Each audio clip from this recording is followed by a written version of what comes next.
Ça, c'est la une de l'équipe, telle que vous pourrez la voir demain dans tous les kiosques.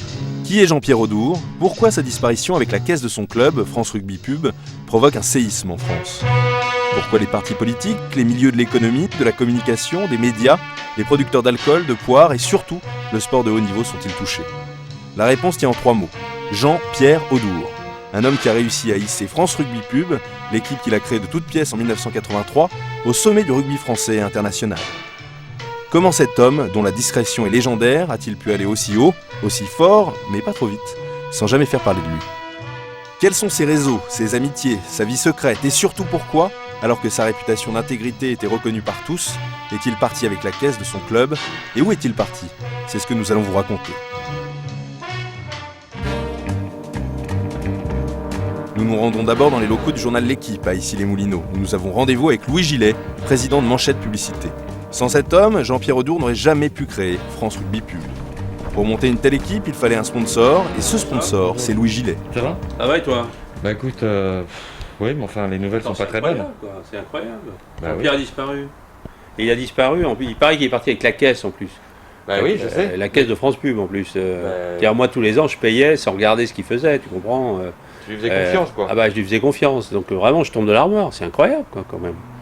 Car il sort cette caisse, il y avait beaucoup d'argent, tu vois, parce que ça lui servait à acheter des arbitres, acheter des mercenaires, acheter des matchs, acheter des mecs de la pub, parce que dans l'équipe de la pub de rugby, il n'y avait pas beaucoup de mecs de la pub, mais il fallait bien qu'il fasse venir des mecs de la pub. Ah vraiment? Ah oui, vraiment, oui. Oh là là. Autant, vraiment, je suis fou furieux, tu vois, je sais pas où il est passé, donc je sais pas, il est peut-être parti, je sais pas, il aime bien les îles, tu sais, ce garçon, donc alors il s'en est peut-être servi pour partir avec la petite qui est derrière, là, regarde, hein, tu vois, là.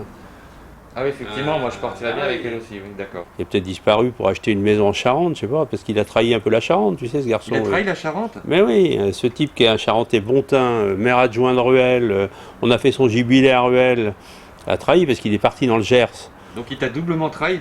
Ça fait 2 fois. Donc il m'a trahi une première fois en quittant la Charente, mais là il est parti avec la caisse, et ma caisse, mon pognon. Donc attends, je suis fou furieux, quoi. C'est fou furieux. C'est inadmissible. Qu'est-ce que tu comptes faire par rapport à ça? Bah écoute, j'ai un limier là qui est Robert Vaca, qui est mon fidèle adjoint, donc je vais le mettre sur la piste. Je vais l'envoyer en Charente, je vais l'envoyer dans les îles. Il va être content d'ailleurs. Je vais l'envoyer partout. Il faut qu'on retrouve la piste de Jean-Pierre. Aucune piste, rien. Ah non.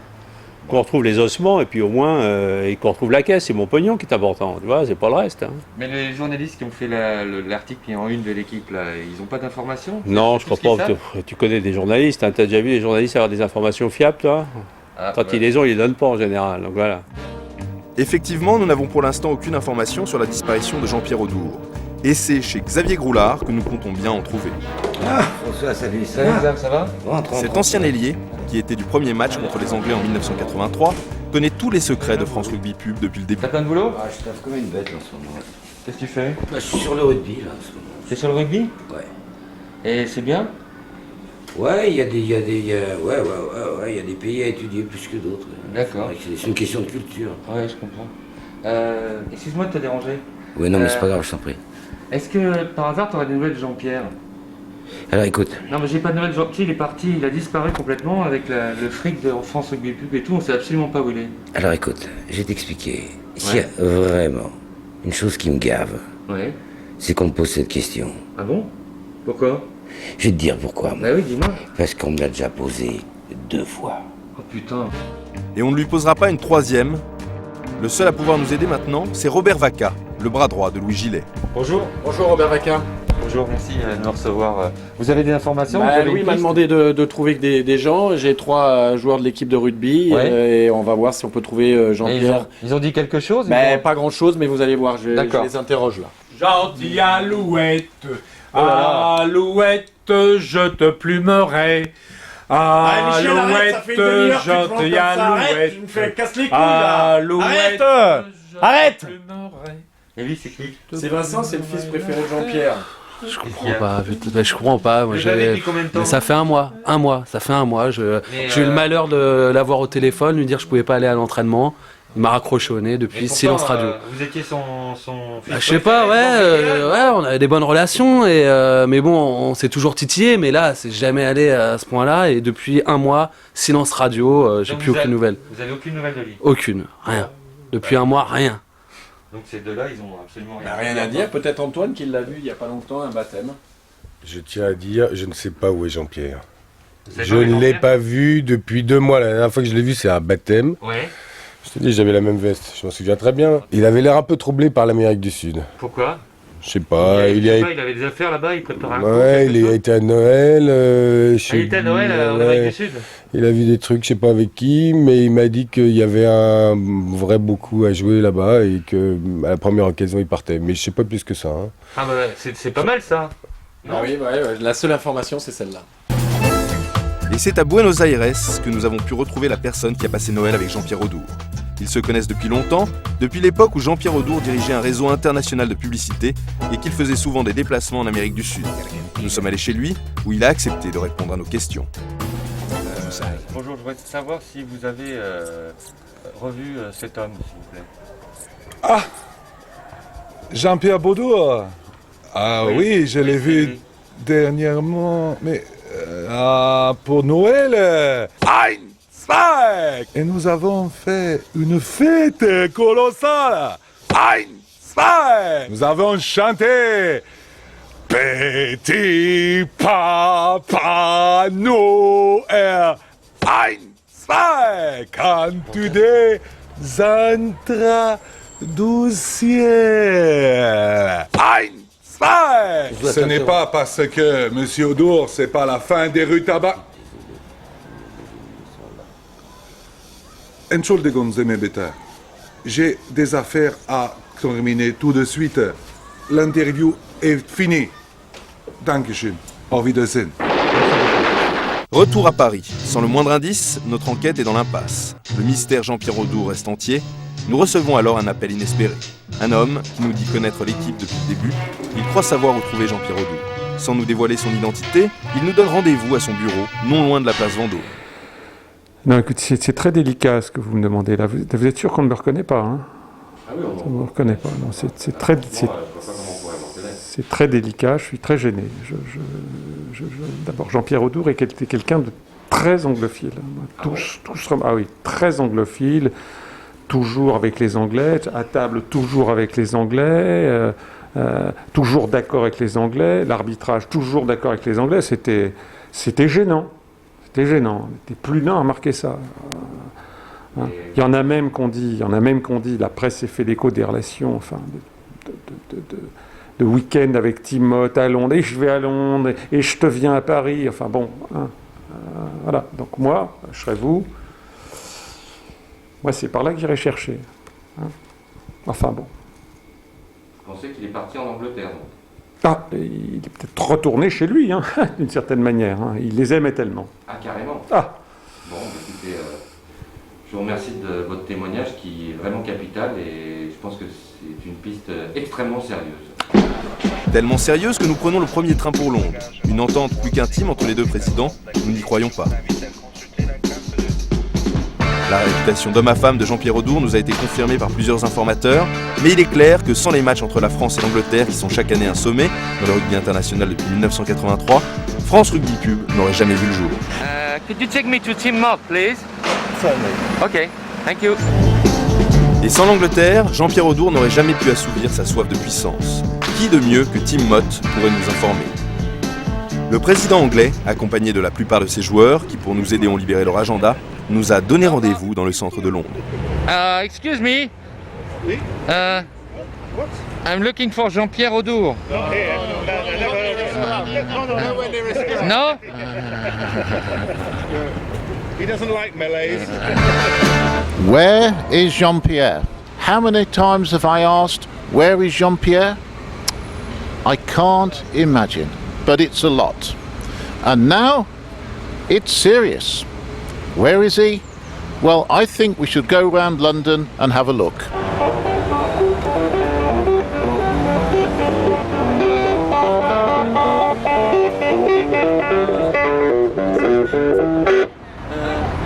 Have you seen this man, please? No, never. Sure, never seen him around here? Not at all, no. Sorry. Oh, thank you very much. Okay.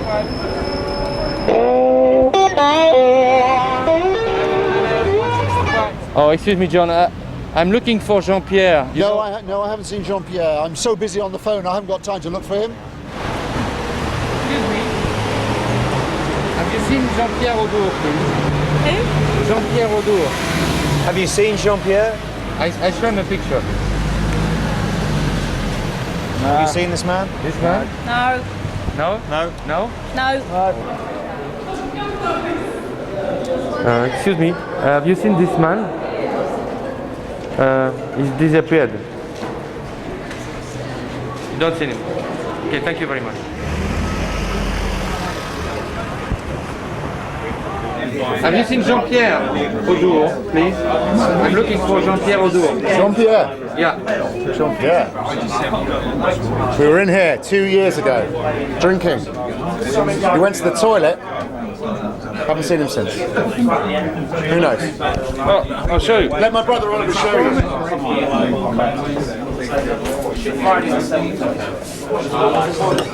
Jean-Pierre! Jean-Pierre!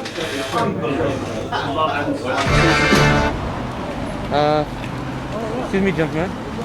Hello. I'm looking for a friend of mine. He's disappeared, so I wonder if you had some news about him. Is that him? Yeah, it's a picture. No, I haven't seen him. Sure? Think I'd recognise him. You think? I think I would, yeah. Because he... Are you there? He's gone missing. Yeah, he's missing. No, I haven't seen him. We'll keep an eye out for him.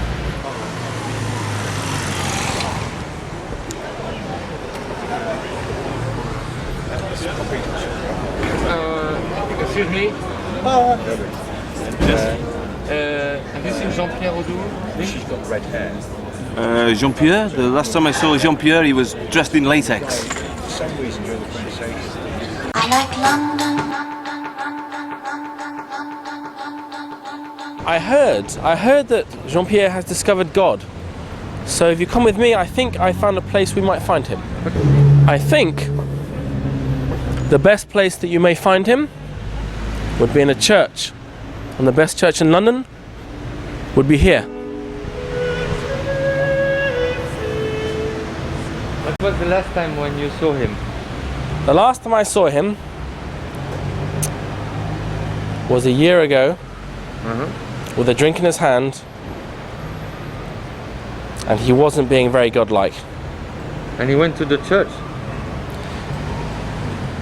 A different kind of church. Oh, excuse me. Hello. Do you know this man? He looks familiar. Yeah? Yeah, he does. Yeah, big. Yeah, he's a big guy. Yeah, I picked him up a few months back. Yeah? In the West End. Yeah, he was drunk. So drunk. Before I remember him, he was drunk and wasn't aggressive, but he was drunk, and he had a couple of gorgeous girls with him. Yeah? Yeah. Gorgeous, absolutely gorgeous. Yeah. He got in the back, and well, there's all sorts going on. I was worried the police might stop, if I got stopped, or there was buses. There was tour buses. People were looking down inside the back of the cab. The back of the cab. They were looking down. Can I see where? Yeah, the sure. Cab, Yeah. Oh, sorry. Yeah, it's crazy. Yeah, the big guy was sprawled there. Yeah. And well, one of the girls had a head buried in his lap. Yeah? Yeah, I don't know exactly what's going on. He had a head buried in his lap, and the other girl was like sitting on his face. Yeah? Yeah. No. I thought I was going to crash the cab. No. Yeah. I thought I was going to crash the cab. That's definitely the guy. Yeah. Finalement, c'est dans ce bar que nous allons trouver la solution. Car dans la ville où on boit de tout, un alcool est extrêmement rare. Cet alcool, c'est l'alcool de poire. Jean-Pierre Audour en est fou, il l'appelle la poire. Et le seul bar à Londres où on en trouve, c'est ici. Yes. Yes? Wow. You know him? Yeah, I know him really well. Yeah. He was. My God, I'm really embarrassed actually. He's a really big love of mine. Yes. Very big love of mine. Yeah. Look. Oh my God. You know, I have this picture here because we were together for many years. Very, very big lovers for a very, very long time. Very long time. And I miss him terribly, but life moves on. And I loved it because you know what? When he came in here to be with me, he was always drinking this. So it's a tribute to him. So I always keep his favorite drink here in my bar, just because I love him so much. and I miss him so much. He said something about where he was going, or Well, he did tell me that he was going to the Bahamas. If you get to see him again, please tell him that I love him with all my heart, and I hope that he is really happy wherever he is, and I miss him so much. Mwah, mwah, mwah. Baby, I love you. En espérant que ce sera notre dernier voyage, parce que les notes de frais, on ne nous les remboursera plus. Nous arrivons enfin à Nassau, aux Bahamas. Dans ces îles où chacun connaît son voisin, retrouver la trace de Jean-Pierre Audour n'est pas difficile. Il s'est installé à Paradise Island. Il n'a pas souhaité être filmé, mais nous a remis un gros chèque pour Louis Gillet. Il nous a déclaré être parfaitement heureux. Tous ses amis de France Rugby Pub sont les bienvenus chez lui, il nous l'a assuré. À l'occasion de son jubilé, son voisin écossais, mais pas anglais, a tenu à lui rendre hommage. This is my hello to Jean-Pierre Audour. I hope he has a great success, a great celebration. We are the oldest alliance in Europe, Scotland and France. And I have to say it was a great thrill and pleasure that Scotland defeated France. But I'm sure we're going to pay for that in the long run.